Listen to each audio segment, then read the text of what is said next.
সামাজিক যোগাযোগের মাধ্যমে একটি ভিডিও প্রচুর পরিমাণে ভাইরাল হয়েছে। আমরা সেই ভিডিওতে দেখতেছিলাম একটি ডলফিন তার টেলারকে কিভাবে হত্যা করতেছে। ফেসবুক, ইউটিউব, টিকটকে এই ভিডিওটা দেশ জুড়ে ছড়িয়ে পড়ে। চলেন দর্শক বন্ধুরা, আজকে কথা বলবো সেই ডলফিন আর টেলার জেসিকাকে নিয়ে। তার আগে আপনাদের কাছে ছোট্ট একটা রিকোয়েস্ট, যারা ইউটিউব থেকে দেখতেছেন সবাই চ্যানেলটিকে সাবস্ক্রাইব করে দিবেন, আর যারা ফেসবুক পেজ থেকে দেখতেছেন সবাই পেজটিকে ফলো দিয়ে পাশে থাকবেন।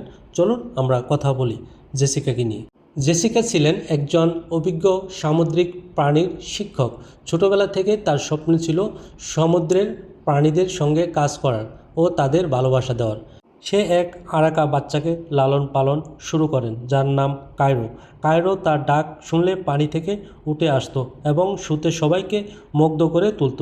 কিন্তু 2025 সালে একদিন শোর আগেই কায়রোর আচরণ হঠাৎ বদলে যায়। সে ঘুরে বেড়াতে থাকে, নিজ নিয়ম ভাঙতে শুরু করলো, জেসিকার উপর হামলা করলো। জেসিকা গুরুতর আহত হন আর প্রশিক্ষকরা তাকে রক্ষা করতে পানিতে নেমে এলো। এই ঘটনাটি দেখিয়ে দেয় বন্য প্রাণী যতই প্রশিক্ষিত হোক না কেন, তাদের প্রাকৃতিকভাবে পরিপূর্ণ বদলায় না। দর্শক বন্ধুরা, এই ভিডিওর মাঝখানে আমরা কথা বলবো জেসিকার বাবাকে নিয়ে। জেসিকার বাবা ছিলেন একজন জীব বিজ্ঞানী, জীব নিয়ে গবেষণা করত। জেসিকাও ছোটোবেলা থেকেই জীব নিয়ে খেলাধুলা করতে ভালোবাসত। জীবদের প্রতি ছিল জেসিকার অগাধ ভালোবাসা। সে ভালোবাসার কারণেই তিনি 19 বছর ধরে একটি তিমি লালন পালন শুরু করতে লাগলো এবং কি সেই তিমিকে নিয়ে বিভিন্ন জায়গায় সে শো পরিচালনা করত। একদিন শো পরিচালনার অবস্থায় সে বিশাল দানব তিমিটি তাকে গিলে ফেলে। জীব কখনো বন্ধু হতে পারে না, জেসিকা হলো তার প্রমাণ।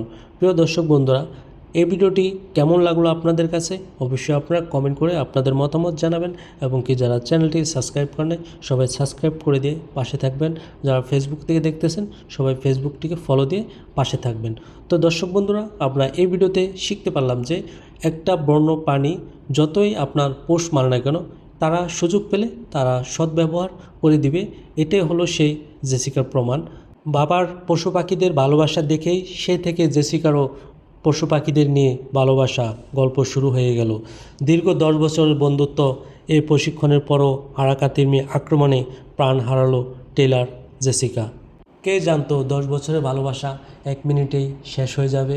জেসিকা শুরু করার আগেই সে আরাকা তিমি দেখেছে ভয়ঙ্কর কিছু রূপ, কিন্তু জেসিকা মনে করেছিল হতে পারে সেই আরাকা তিমির একটি গেমের দৃশ্য।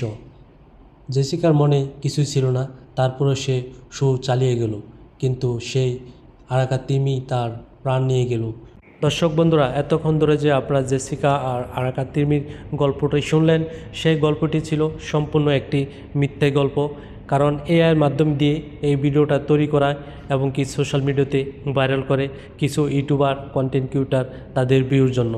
তাই আপনাদের মাঝে সত্যটা তুলে ধরলাম। প্রিয় দর্শক, ভিডিওটা কেমন হলো অবশ্যই কমেন্ট করে আপনারা আপনাদের মতামত জানাবেন এবং কি শেয়ার করে সবাইকে সত্যটা ছড়িয়ে দিবেন সেই প্রত্যাশা নিয়ে। ভালো থাকবেন, সুস্থ থাকবেন।